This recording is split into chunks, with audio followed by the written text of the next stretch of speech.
So thank you for coming. Thank you. So tell me, first of all, get a little bit back. We're going to learn a little bit about you. Tell me a little bit about your mom and dad. They were basically the ones that got me started in racing. They used to take me to the races. We only went to Erie's at first, and then we'd go to the Crawford County Fair. They'd have races there on Saturday afternoons. Mm-hmm. And I always loved them and got excited about them, and they're probably the reason that I got the bug. So during that time period, your dad's taking you there, and these are dirt tracks in Crawford County, and the one certainly in Erie's.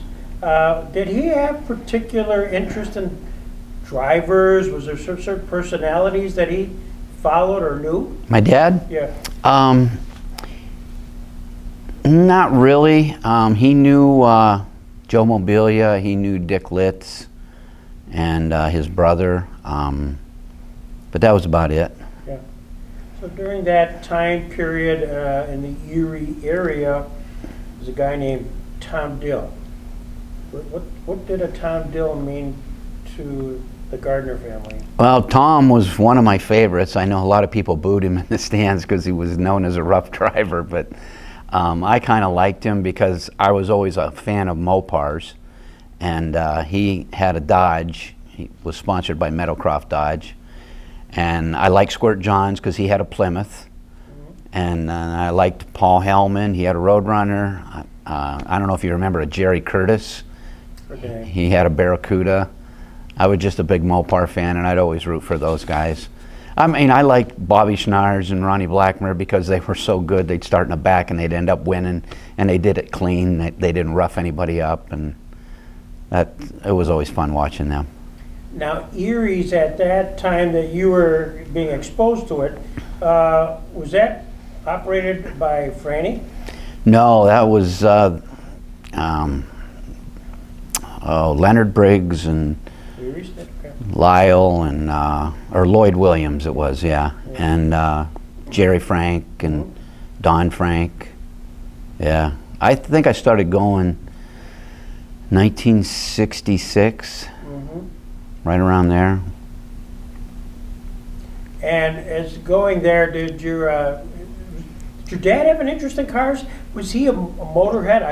I'm using the term loosely there, but Not really. He just enjoyed racing, and he didn't know if I would get into it or not, and he decided to take me one night, and then I started bugging him all the time. Are we going this Sunday? Are we going this Sunday? Rich, did you have siblings who got caught up in this? Or? I had a sister, but she wasn't interested in racing. Yeah. Yeah. Did your mom go with you? Oh, yeah, yeah. She was nervous when I raced. Oh, okay. She'd have all her fingernails chewed off. But Well, let's talk about the arc. Well, first of all, a little more of the biography of that. Where'd you go to school?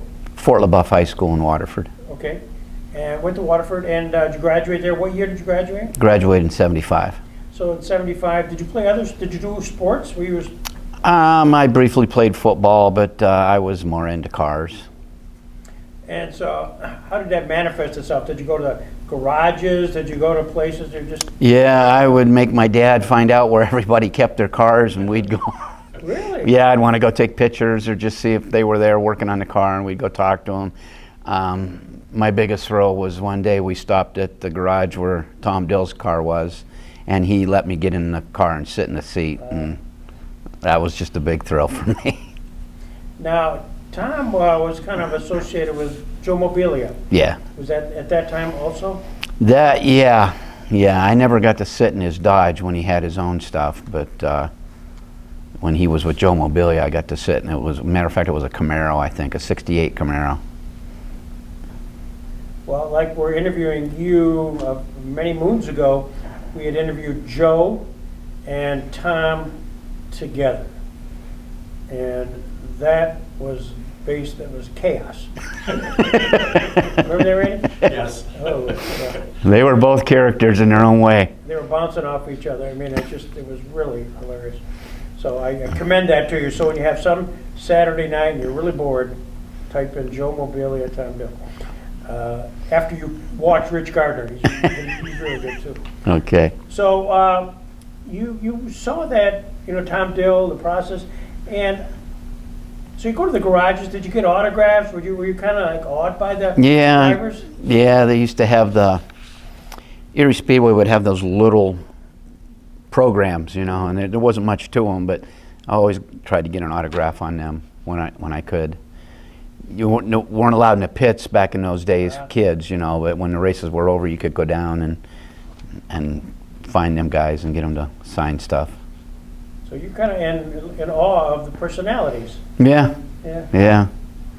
So as things are progressing, you graduate from high school, you kind of monkeyed around, going into the garages. Your dad was being at least encouraging that, and at some point you have to actually get a car. I mean, how did that happen? Well, it all started with, it was 1976.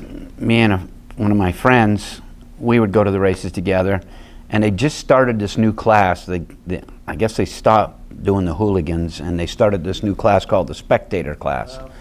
And they were just street cars with roll bars in them, and you couldn't do anything to them, just go out and run them that way. And we watched that, and we laughed. It looked like fun, and it was just on a whim. I said, we should get one of those cars. And from there, it happened. You remember your car? It was a '69 Plymouth Satellite. It had a small 318 in it. It wasn't even a bigger motor that you could really run up front with, but we threw some roll bars in it. We didn't know what we were doing. But we went out, and I actually won a few races and got a few trophies, and that was it. And my mother even told my sister, this is just a phase he's going through. I give him a couple weeks, and this will be over. He'll be doing something else. So this was about 76? Yeah.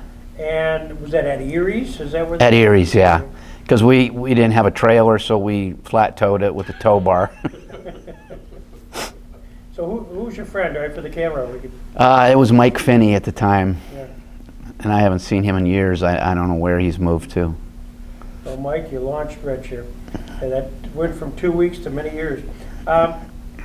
So you did that. Did you do that for a year, 2 years? Just 1 year. 1 year. And when that was over, had a guy wanted to buy the car, so I sold it to him, and I wanted to keep doing it, so we got into cadets.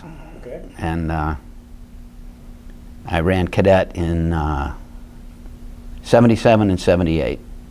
Again, just in Erie's, or? No, both tracks. Both tracks? Yeah. So, I got to go back. I mean, your first race, Dan was talking about it too. Your first race, you don't really have a clue.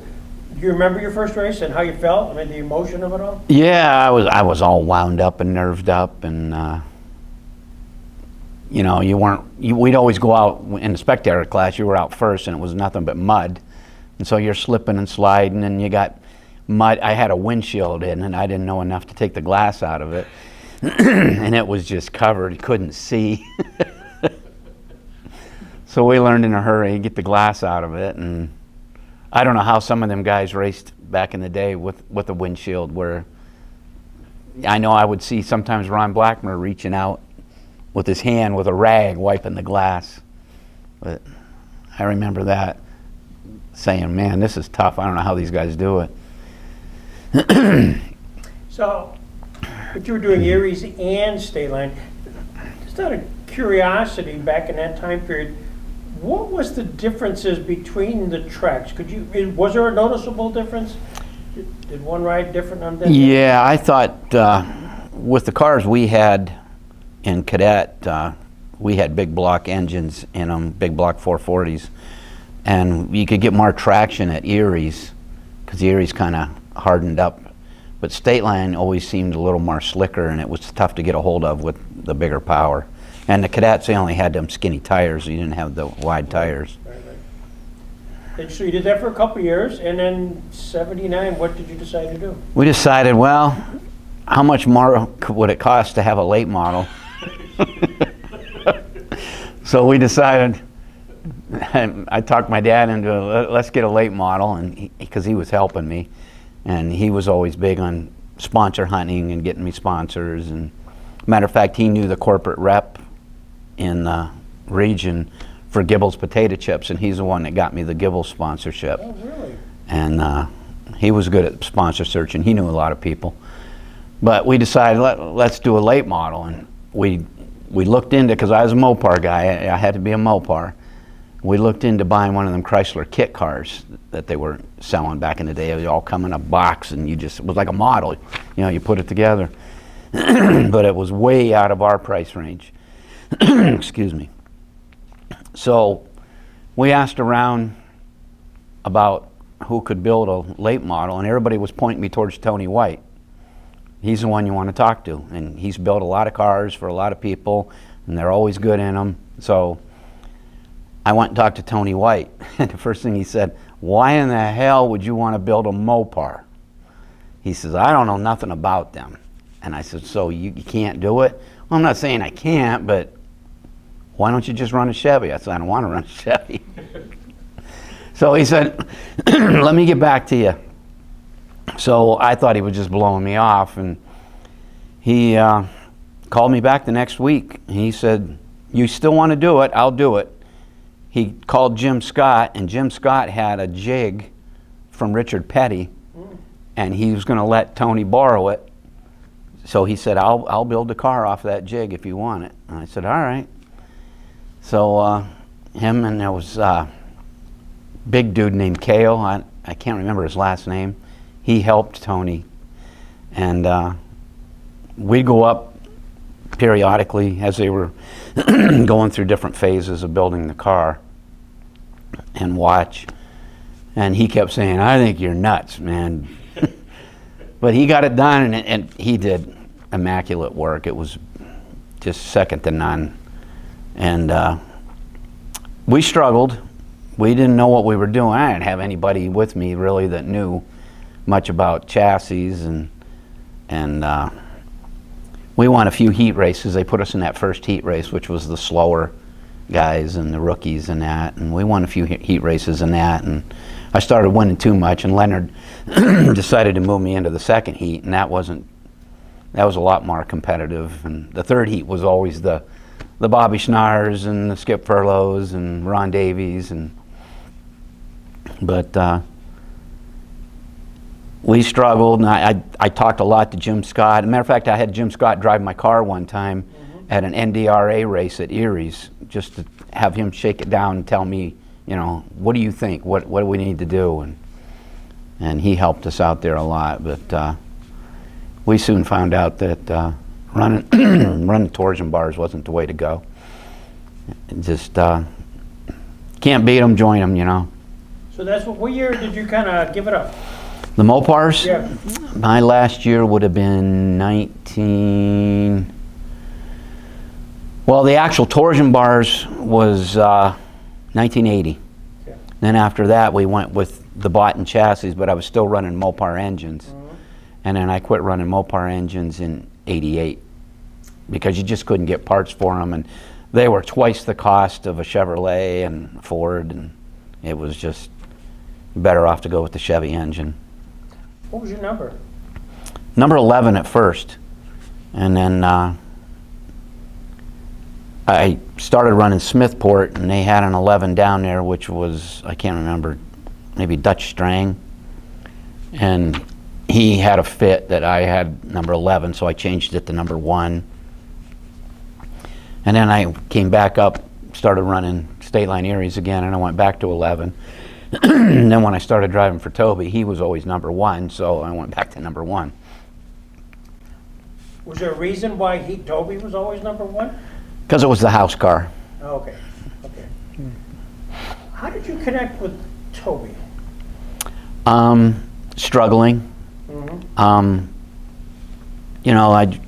soon found out that there's a lot more to just driving the cars and putting tires on them. You got to have someone that understands chassis and can adjust things on them and shocks and and I started going to Toby, and he started pointing me in the right direction, and we slowly started running better and better, and then the wind started coming, and from there on, I always called him the master at going faster.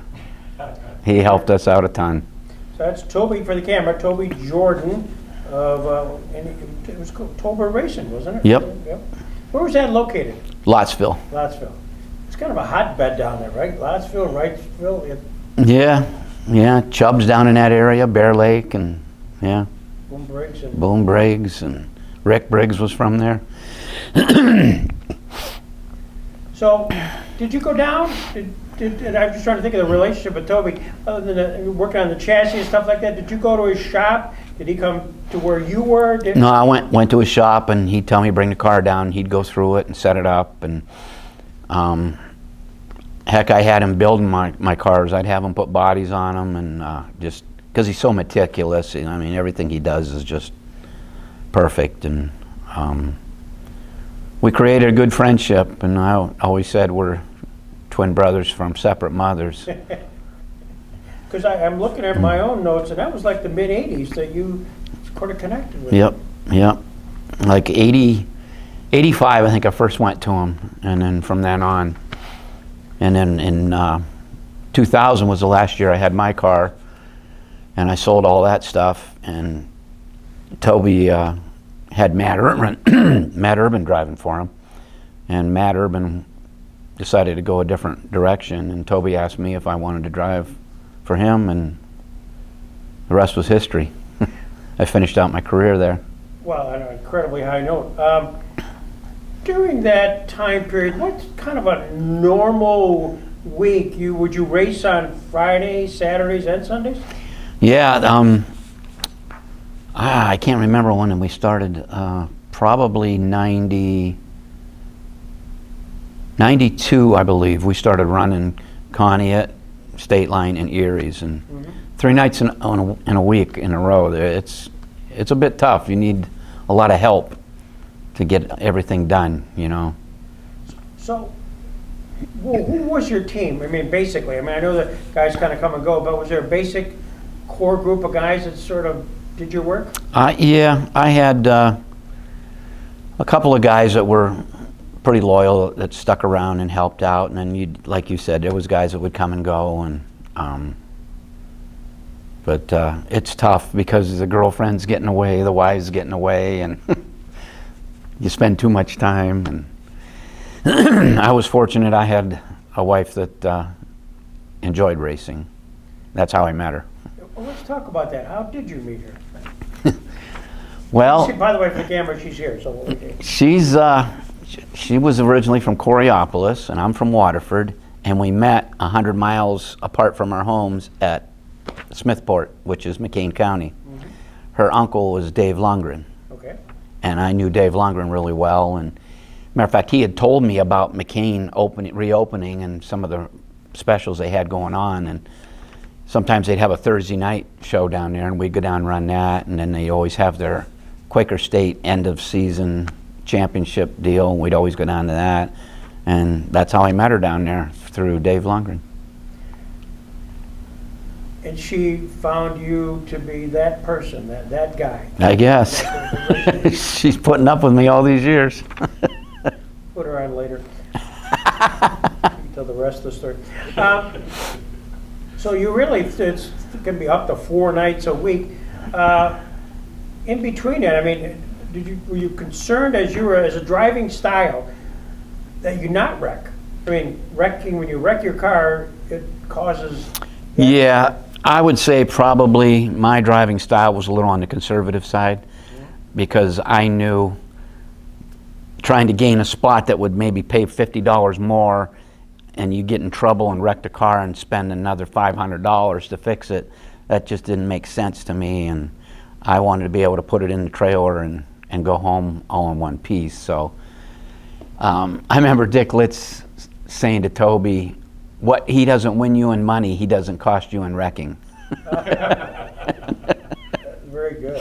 Dick says, you're always right there, you're always in the finish, and he says, you don't tear your stuff up, and he says, that's to be commended. And I thought that was pretty cool coming from a veteran like him.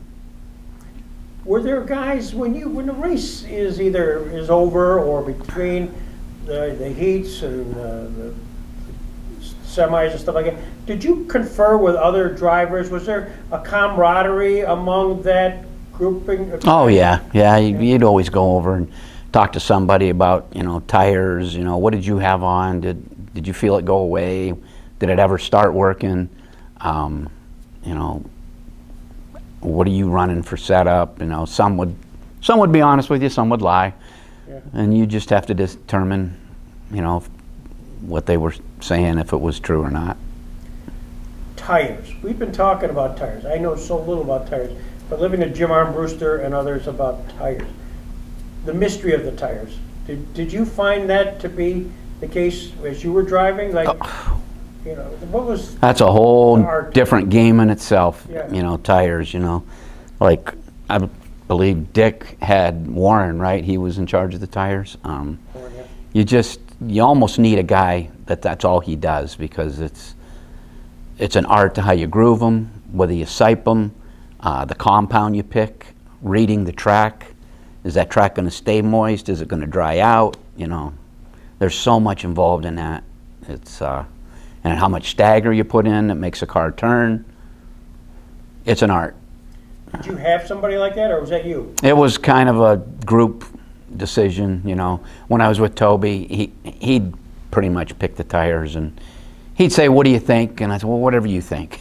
That way I could complain when I came in if it wasn't right. Are you a mechanic? No. I mean, so I know... I can get by, but I'm not no wrench man. Well, I used to tell everybody the only thing Toby will let me touch is the steering wheel.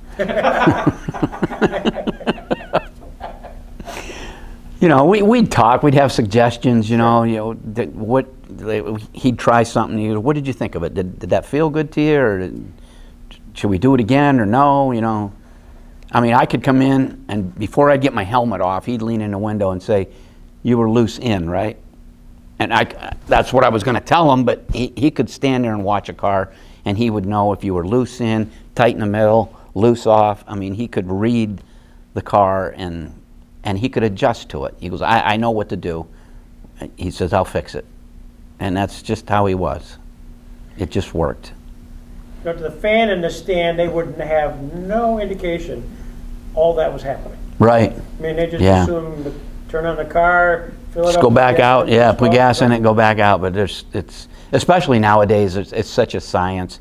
Most of these guys have got shock specialists now that go with them. I mean, it's crazy what it is today now. When you were racing, this is the '80s and stuff.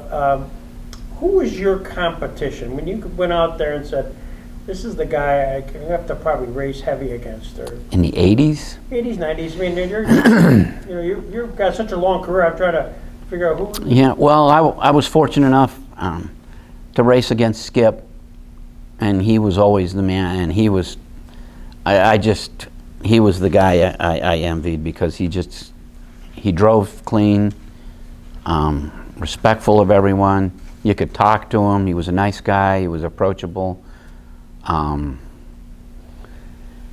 Dick Barton, he set the bar. Armbruster set the bar. Ron Davies, they were just always tough. Rod Malloy. I never got a chance to run against Bobby Schnars. He was gone by the time I got into it, but Skip was still around. Was Jay part of that world too, Jay Plyler? No, I never got a chance to run against Jay. Was there a driver or two that you kind of said, "Oh man, he's on my back corner. This is the kind of guy I really don't want"? Let me give you context. Because this is really funny. It's your guy. We asked everybody during that early 10-year period, who's the guy you least wanted to have on your back in the last lap? And to a person, of the 20 people we interviewed, they all said Tom Dill. I mean, we actually did a montage of all those guys, from Schnars, Blackmer, Johns, Tom Dill. So I'm just curious whether in your time period, was there a driver or two? Dizzy.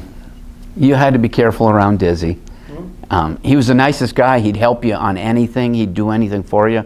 But man, when he pulled that helmet on and got out in that car, he was a handful to pass, because he'd always have the car sideways on the straightaway going into the corner. So if you were going in normal it just screw up your whole entry. So I figured out you had to go in with him that way to come off with him that way. That was the only way you could get by him. And if he was behind you, he just didn't lift. I mean, he would crawl up all over you. But he just meant well. He was just hammer down, slide the car in and hope it stuck. So that's your Tom deal. Yeah. And before I forget, and while I'm on Dan for a moment, he holds you and your wife in the highest esteem. I mean, as close friends, but you were there when he needed help and assistance, and he talked about Rich Gardner a lot. If you haven't seen it, he talks about you. So he appreciates everything you guys have meant to him and continue to mean to him. So that's an FYI. He's a good guy. It's a great family all around. When you started to have successes, was there an aha moment where all of a sudden you found that, I can really compete with the big guys? Yeah, probably when I started buying rocket cars. Like when he first started producing them, I saw Chubb had one at Pennsboro, and I watched Chubb running that, and I told Toby, I says, man, I want to get one of those cars. And that was like 1993, I think.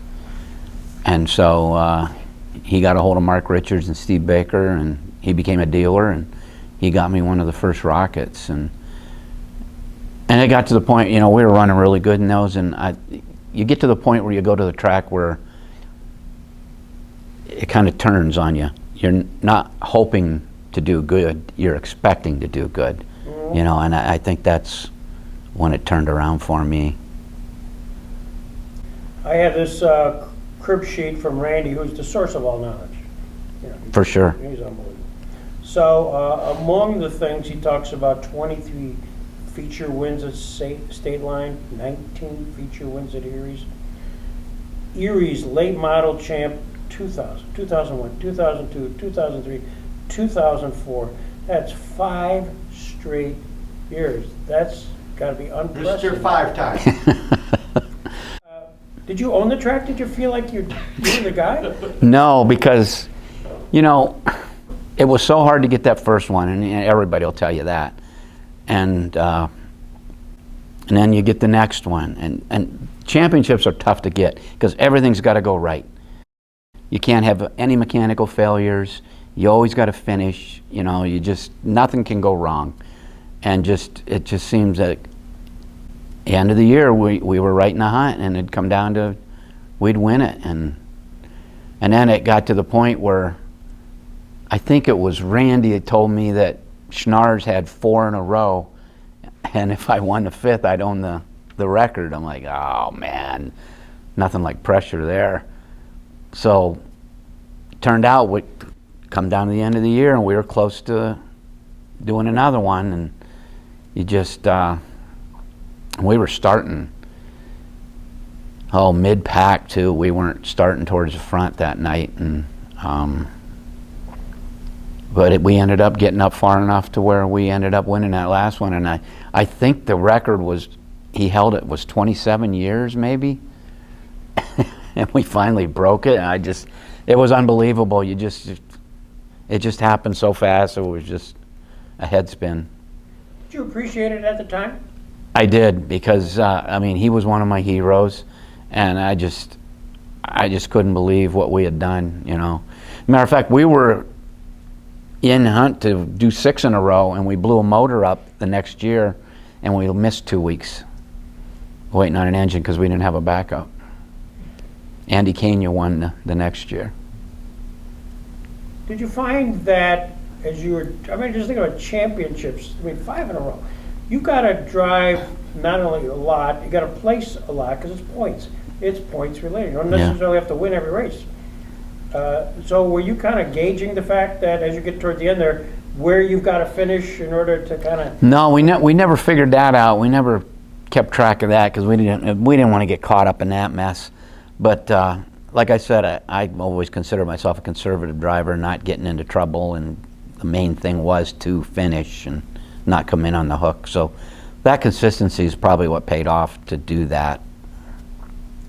Well, I'm just looking at, this is not, I only have 2003, but the names of your competitors were Dan Armbruster, Doug Eck, Dave Hess, John Lobb, Chubb Frank, Chris Hackett, Mike Balzano, Wendell Pinkney, John Lackey, Scott Gerdick.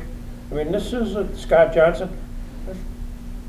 Quite competitive. Yeah, there were some good competitors. Yeah. Yeah. And then there's almost a lapse. 2001, 2, 3, 4, and then a few years later, you're the Stateline champion, 2008. Do you remember much about that year? Not really. The highlight of that year was winning the Lloyd Moore Memorial race. I thought that was a big deal. I really enjoyed that and paid $5,000 to win, and it was just history there, you know. And Right. I remember mostly that. I had chances to win Stateline other times too. Like, I can't remember what years. I think maybe John Lobb won it one year, and I was in the hunt, and I think Matt Urban won it, and I was in the hunt. So where I possibly could have had 3, but you know, coulda, shoulda, woulda. Of you, you talk about Matt Urban, how you raced him cleanly and competitively. Yeah, Matt would always give you room, and if we touched, it was just a racing deal. It wasn't one trying to door you or intentionally take you out. He always raced clean and never had a problem with Matt. Never had a problem really with Danny or Dick. All them guys, the Law brothers. I mean, there was some good guys that raced, and Chris Hackett. They all were respectful. Matter of fact, more recent, Max Blair. You know, I raced him for a while, and Robbie, and never had problems with them. Did you find that at some point the economics became pretty difficult? Yes. Can you talk about that? That was more, I was still enjoying it to a point, but the cost was just getting ridiculous, and I just, you know, just couldn't see continuing. You know, the purse has stayed the same since, what, I don't know, 1990? Somewhere back then. And now to have a competitive late model, you gotta have $100,000 in the car. You know, 50 for the car, 50 for the engine. It's just, it don't make sense. It really don't. And it's just, and my back was taking a beating, you know. It was just time, you know. Like 41 years. Yeah. I mean, I don't know that I know anybody who has driven consecutively for 41 years. Aside from Sammy Lamacuso jumping out there when he's 90 years old, you know. Yeah. I mean, really, Randy, I don't know, I'm going to defer to Randy. Is anybody that's kind of had that kind of longevity? I think Gerdick's probably been racing Yeah. Got to be close to 50 years, ain't it? probably 50-some years for Scott Gerdick. Wow, wow. I don't know how long Dick Litz did it. Do you miss it? I do. I can't go and watch it because it just drives me nuts, but I can watch the Lucas late models or the World of Outlaw late models on TV, but to actually go to a track that I competed at, I just can't do it. It's tough. Can you figure out why? I don't know. Like is the competitive juices? That's probably it. Yeah, it's just, you just feel like, I think I'd still do that. Let me interrupt that to tell a Bobby Schnarr story. Yeah. When he retired, he didn't go to races anymore. He said, I went up there one time and I started getting funny ideas. That's exactly. That's It's like I can still do this. Yep. I know what he's saying. Do you keep in touch with some of the guys that you used to race against? Danny, I see him at car shows because, you know, Terry and I went to South Carolina and bought a Roadrunner Ah, and brought it back here, and totally restored it, and we've been going to car shows and cruises with that. And Dan has a 57 Chevy, and we see him at the car shows, and we get to hang out together. I got to see Ron Pace and Chuck Vorse at one of those car shows, so there's some history there. But you know, I keep in contact a little bit with Toby. He's really busy, but that's pretty much it. My brother-in-law, her brother, Brad, he helps a lot of guys out. He helps Suppa out, and he helps Ryan Montgomery that races. He was on Bobby Pierce's pit crew for a while. So he's still involved in racing. He works at Close Racing Supply now. Most memorable race, that highlight one.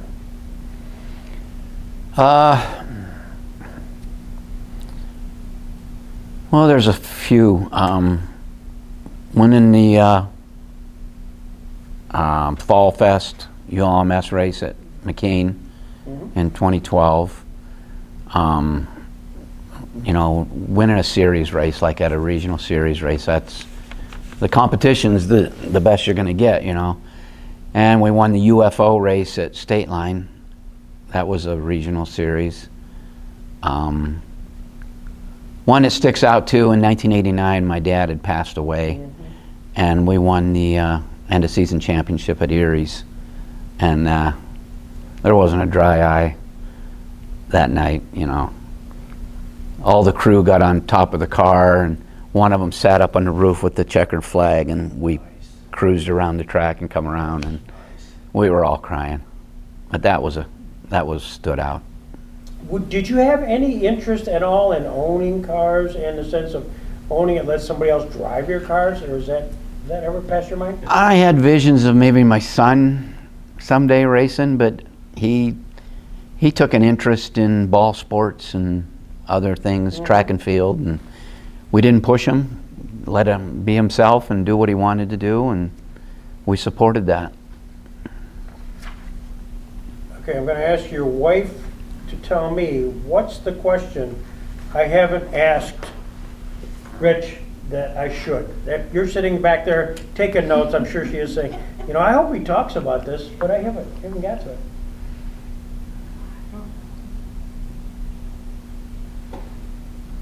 Randy, you got any? Rich, you raced the tracks other than the ones we just mentioned. What are some of the other tracks you and Toby went to over the years? I wrote them all down, if you ask me. Oh my gosh. I'm glad I hit this right into your wheelhouse, Rich. Yeah. There's 28 racetracks that I raced at. Oh, wow. Do you want me to read them off? I want to hear them. Batavia, Bradford, Cannonball, and I got a story to tell about Cannonball. Crawford County Fair, Dog Hollow, Erie's, Freedom, which was Delavan when I ran it before, Fulton, Heston, Hidden Valley, Hummingbird, Knox, Lernerville, Little Valley, Marion Center, McCain County, Mercer, Midway, Muskegum, Pennsboro, Pittsburgh, which was also called PMS, Raceway 7, Ransomville, Sharon, Stateline, Thunder Mountain, Wayne County, and Woodhull. Holy cow. And I have a wish list. I always wanted to run Brownstown and Hagerstown, but I never did. All right, we got to go back to Cannonball before we forget. It is one of the tracks that I spent the least amount of time at. We were probably only there an hour and a half. We were going to Dog Hollow. We were on our way down, and we got the word that they were rained out. So here we are in the rig. So what do we want to do? We want to turn around and go back home. Who else is running? So you start looking. We had the paper, it was Area Auto Racing, and they had all the listing of tracks that were having special shows. This was at the end of the year when everything was done up here, and then we would go around and hit different places.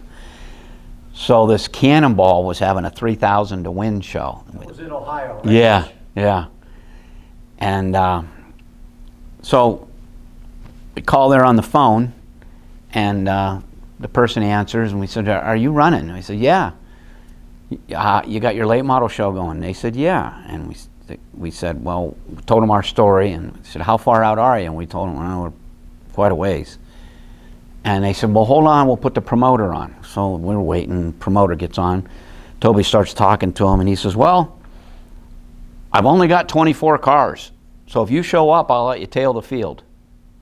Toby says, all right, we're on our way. What, you running last? Yeah, the late models are last. So we haul butt up there.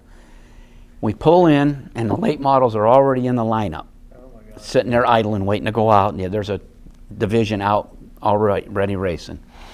So we hurry up and get the car unloaded. We fire it up. It's sitting there. I'm getting my fire suit on, and it's a fire drill. We don't even know what tires are put on. We didn't even look at the track. So we put something hard on that we would normally run up this way. Jump in. Becky is talking to one of the ladies. She's asking all the information. Who is this guy, and what's your sponsor names and that. So they're just starting to go out, put the window net up. I back out, go up, fall in behind. Dusty as heck, you could barely see. It was an afternoon show. End up going through, picking guys off, and all of a sudden there's 2 laps to go, and there's 2 brothers, the Bond brothers, yes. Andy, and I can't remember the other one's name. They're beating and slapping on each other, coming through the infield, hitting each other, and I'm like, man, these 2 are going to wreck each other, and I'm going to win this. Well, it turns out we come out of turn 4, and they're slamming on each other, and I get up to them, and we went across the finish line 1, 2, 3. So I ended up 3rd. Wow. So they had me come out for the podium, and they're interviewing me and everything, and that was it. Becky went and got the money. We loaded the car up. We left. We were there probably an hour and a half. My God. That's a great story. Never been a track that short a time. So we probably weren't liked because we probably come in and stole money that the other guys thought they were going to get. Yeah. So. Give me your best Franny Seaman story. I mean, everybody's got it. I know he was my way or the highway. I mean, everything had to be his way, and about the what?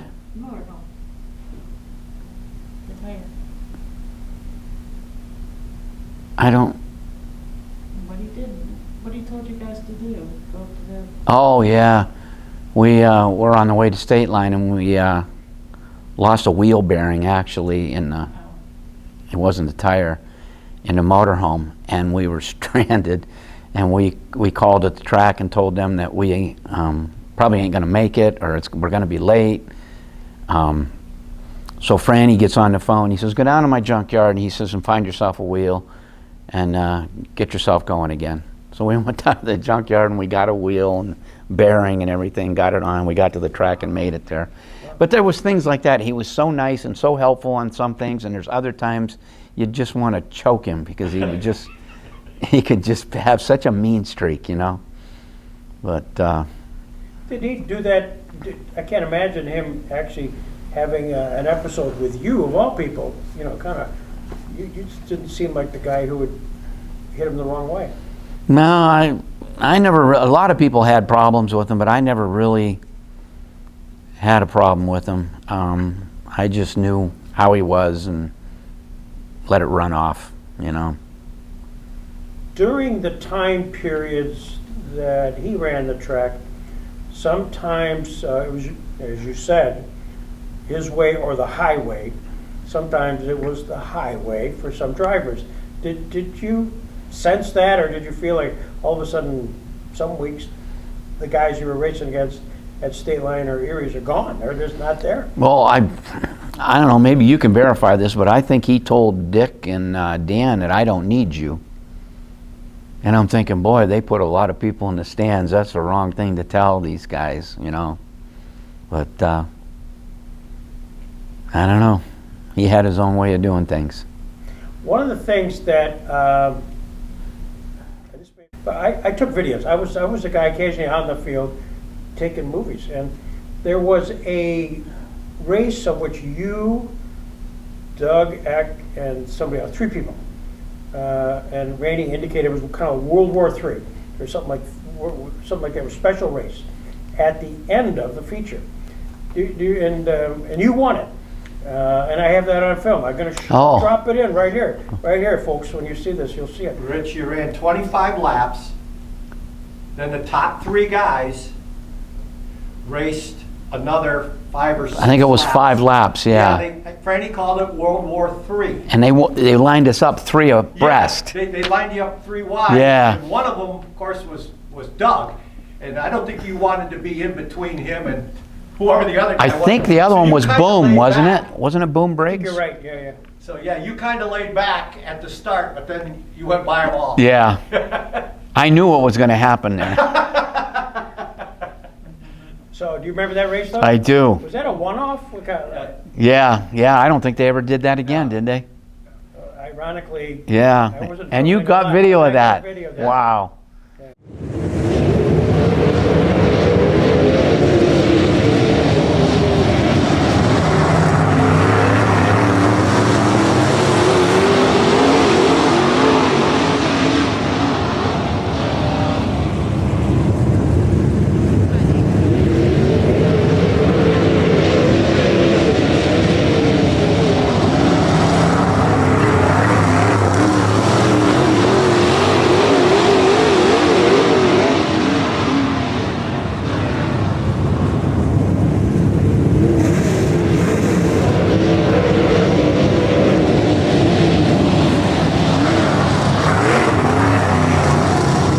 By the way, I should probably ask what keeps you busy now.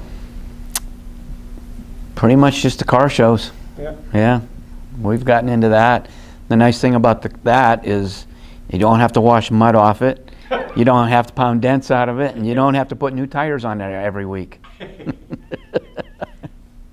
During the race time period, you're 41 years. You raced, Thursday, Friday, Saturday. Oh, gosh, we have a list of 28 tracks you were at. Did you have another? What else did you do for a living? I worked at UPS. Okay, Yeah. I was a driver. Big Brown. Yep. Thank you very much. Well, thanks for having me.